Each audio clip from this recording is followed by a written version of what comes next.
Good morning. Here's our Friday morning Raise Up series, and I'm thrilled to be here with you today. Last few weeks, we have talked about raising up your brand, raising up your voice, raising up the gifts of who you are. And today we're going to talk about raising up your sights on new clients. And this is an important one because in order to do what you want to be doing in your life, you need to be bringing new clients into your life. That's what makes you sustainable. So I'm going to talk to you a little bit today about marketing and then a little bit about sales. And we're going to be touching on how do you do this in a way that is from the inside out. It's marketing from the inside out and really falling in love with sales. So let's start with marketing. And this is all about building relationships. It's about the connections that you want to create in your community. And when you think about creating connections and relationships, it's about building a know, love, and trust relationship. I know a lot of times people talk about know, like, and trust, but I actually like to talk about know, love, and trust because I have that kind of a relationship with my clients. I fall in love with my clients. They fall in love with me. And I think that's a really important thing to strive for, to set that bar a little higher than just a like.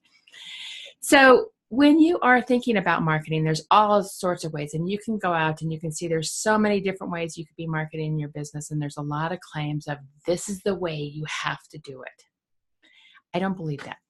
I believe that it starts from the inside out, and really getting clear about how do you intuit what's the right type of marketing for you. And one way to really think about this is what lights you up. Where is your magic and how do you shine the best? And where is this place where you actually feel expansion instead of like, oh, I don't want to do this. One of my clients was talking the other day. She's like, I just can't stand to do the social media things. I'm like, you don't have to do social media.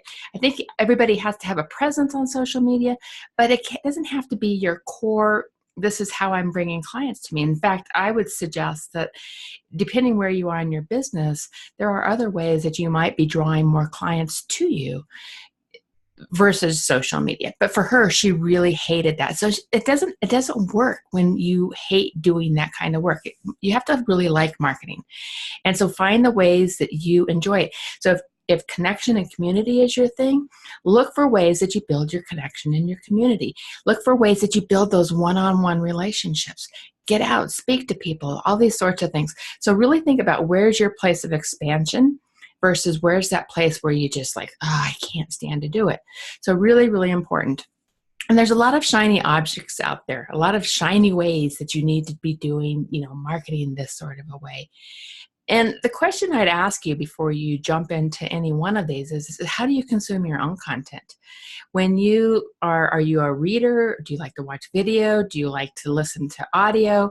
What is it? How do you consume your content? Equally important though is how do your clients consume content? Because if you're not reaching them in the places that they're at, then those dream clients of yours, if you want those dream clients coming to you, you need to be talking to them in a way that resonates with them. And then really think about how do you pick the right types of tools for the phase of your business that you're in. High touch early on in your business, you want to have a lot of face-to-face conversations, real connections, building relationships. So that might mean that you're out networking. It might mean that you're creating events of your own so that people can come to you.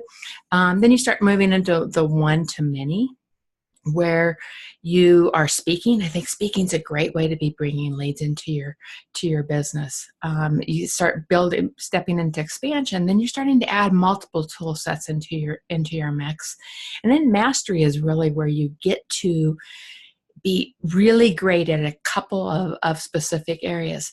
So those, just know where you are in your business cycle, and know that the earlier in your business that you are, the more you have to be out making real face-to-face connections. So let's move into sales, because this I think is as equally important as marketing. And these are just little snippets of things that I share with my clients.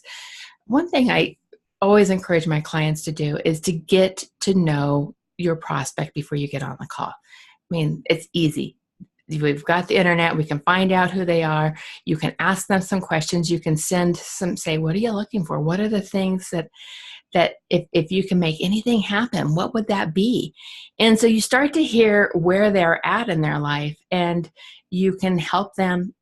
You can understand, and you can start to set up your own mindset for how you want to approach this. And then, yes, you can do a lot of the hard research kind of things, but even better, as you get feedback from that person, what I invite you to do is to stop and intuit what is it that they really need. Make some space to just, even before you get on the call, it's just, okay, what does this person need? And tune in to your heart. Tune into listening. What does this person need? I actually set up rituals before every call, and I think it's so important I light a candle. I sometimes will burn sage. I will just this is all about helping this person. And if you approach the call or the meeting with that person from a helping perspective and say, what can I do to help and support this person? No matter what, you're detaching from the outcome of this, but you're saying, this is all about helping this person. That's where you can really raise up how you connect with this person. And set some mindful intentions. I think visualization is a great thing. How would you love for this call to come out? And then really start to step into your energetic body around what it is what it is, how do you want to approach this, that energetic body?